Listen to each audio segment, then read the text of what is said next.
자, 그럼 오늘은요, 토플 리딩을 어떻게 읽는지에 대해서 설명을 드릴게요. 이제 토플 리딩은 여러분들이 시험 치러 가시면 지문을 몇 개 읽게 되냐면 3개 읽게 되세요. 3개 읽고 난 다음에 문제가 각각 10문제씩 듭니다.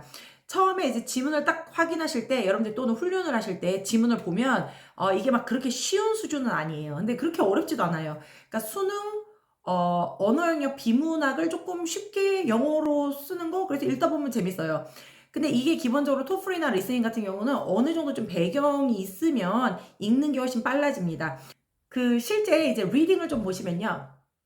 이게 왜 이런 문제 푸는 순서라든지 방식이 중요하냐면 이게 리딩 뭐 수능 영어도 마찬가지지만 어느 정도 수준에 도달하게 되면 그 다음부터 중요한 게 바로 시간이거든요. 그러니까 시간을 대부분 정해놔요. 근데 그 시간이 되게 넉넉한 시간은 아니고요. 거의 딱 풀고 나면은 뭐 약간 헉헉거릴 정도로 그 시간 정도를 맞춰놔요. 그래서 그 속도를 좀 줄이는 게 굉장히 중요해요. 특히 리딩 같은 경우는 속도를 좀 조정하시면서 그 30개 문제를 속도 안에, 그러니까 주어진 시간 안에 다 푸는 게 궁극적인 목적이거든요. 물론 중요한 것보다 우선은 점수를 맞춰야지. 그러니까 정답을 맞춰야 돼. 지금 처음 시작하시는 분들은요, 시간 이런 걸 신경 쓰지 마시고, 문제를 맞추는 거에 중점을 두시고요. 그 정확도가 올라가게 되면 나중에 시간 알아서 줄어들 것이다. 이렇게 생각하시면 됩니다. 보시면요, 이제 처음에 글이 이렇게 쓰여져 있어요. 뭐, sense of smell. 이렇게 돼서 실제 시험 칠 때 이렇게 제목이 주어져요. 이건 그냥 토플 책각과 하나로 샘플로 보여드리는 거예요.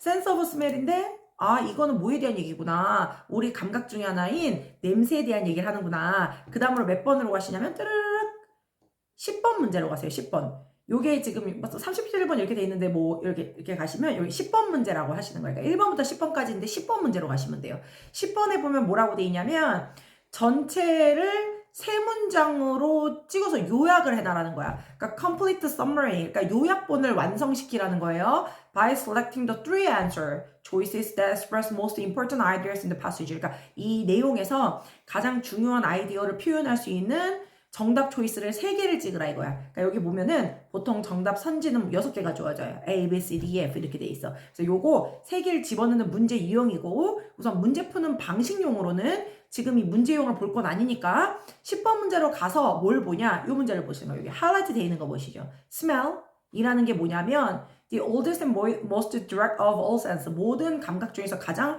오래돼 있고 직관적인 감각이래. 그리고 이거는 connected with memory and emotions. 아, 오늘 감각인 smell에 대해서 얘기할 건데 이게 뭐랑 연관관계가 있는지 우리 기억과 어떤 감정에 대해 어떤 연관관계가 있는지 예를 들어서 남자친구랑 헤어질 때 맡았던 냄새야. 그러면 그 냄새를 맡으면 뭐 남자친구가 떠오른다든지 뭐 이런 거 있잖아요. 여자친구랑 마지막 헤어지기 전에 헤어지는 거야. 그래서 그런 기억들과 연관이 되는구나 라는 말을 갖다가 앞으로 할 거야. 그러니까 이게 전체의 그 방향성을 가르쳐줘요. 그러니까 글을 읽을 때 훨씬 편해지는 거야. 이해됐죠? 그래서 여러분들 글을 읽으실 때 제일 처음에 뭐부터 보시라? 틀을 시험 칠 때도 주어져요. 여기 제목을 보는 거야. 아, sense of smell. 우리가 갖고 있는 감각 중에서 냄새에 대한 얘기를 하는구나. 그 다음 몇 번으로 가시라고? 그쵸? 10번 문제로 가신 다음에 요 하이라이트 된 문장을 보시면 이 냄새인데 그냥 냄새라는 건 여러 가지가 있잖아. 뭐 냄새가 어떤 케미컬 컴파운드 뭐 화학작용에 의해서 냄새가 나는 건지 뭐 그런 여러 가지 표현들이 있는데 오늘은 그 냄새와 기억과 감정과의 관계에 대해서 얘기를 하겠구나 라고 잡고 이제 문제를 보시는 거예요. 그럴 경우에 보통 1번 문단 있죠. 이렇게 문단이 써져 있어요. 실제 시험에도 1번, 2번, 3번 이렇게 돼 있는데 이 1번 문제 자체는 읽을 필요가 없어져요. 왜냐면 1번을 요약해 놓은 게 방금 전에 읽은 그 글이거든. 그래서 시간이 훨씬 단축되죠. 그래서 1번 문제 같은 경우는 이렇게 하이라이트 된 걸로 뭐 단어 문제라든지, 그쵸, 레퍼런스 문제라든지 이런 것들만 이제 해결을 하시고 그 다음부터 2번으로 보면 돼요. 그냥 쓱 봐서 그런데 olfactory라는 게 이게 냄새라는 뜻이에요. 이거 보통 리스닝 들으시면 여러분들 factory 공장으로 들어갖고 오셔 factory라고. 그래서 뭐 어떤 원숭이가 있는데 원숭이가 공장을 좋아한대 막 그게 아니야. 그래서 이건 어떻게 돼? 원숭이가 olfactory니까 냄새를 통해서 뭐 한다? communicate 대화를 한다 뭐 이런 내용이시겠죠, 그쵸?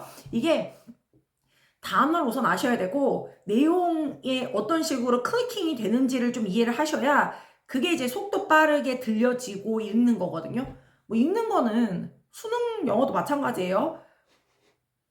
배경이 없어도 읽히긴 해. 왜냐면 읽는 거 자체가 배경을 습득하는 거거든. 근데 이게 시험이다 보니까 거기서 정말 배움을 깨닫기보다는 아는 상태로 정답을 찍는 것이 속도뿐만 아니라 정답률도 훨씬 올라간다 이 얘기죠. 네, 여기까지 토플 리딩 어떻게 읽어야지 속도 좀 줄일 수 있는지에 대해서 봤어요.